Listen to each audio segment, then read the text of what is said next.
বাবার মাধ্যমে আসতো। আর এইটি হচ্ছে মহাপুর পঞ্চমের মহাপুর কেশব ভারতী হচ্ছে সন্ন্যাসী তার পঞ্চম। আর এইটি হচ্ছে কেশব ভারতীর ভজনস্থলী।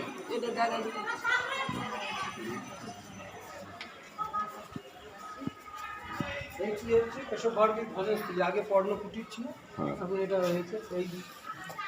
এইখানেই উনি ভজন করতেন। আর ওনার এইখানেই পূর্ণ সমাধি। কেশব ভারতী রাজি হননি দীক্ষা দিতে, পরে অনেক অনুরোধের পর কি মন্ত্র দেবো উনি জানেন। তাও মা পুরো রাত্রে এখানে তো এক রাত্রি ছিলেন।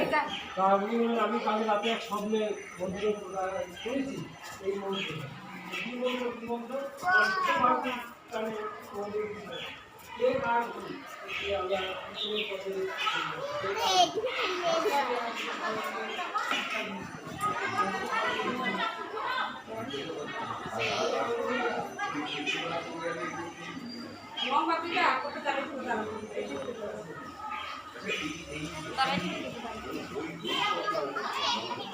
এখানে বই বিক্রি হয়, এখানে আছে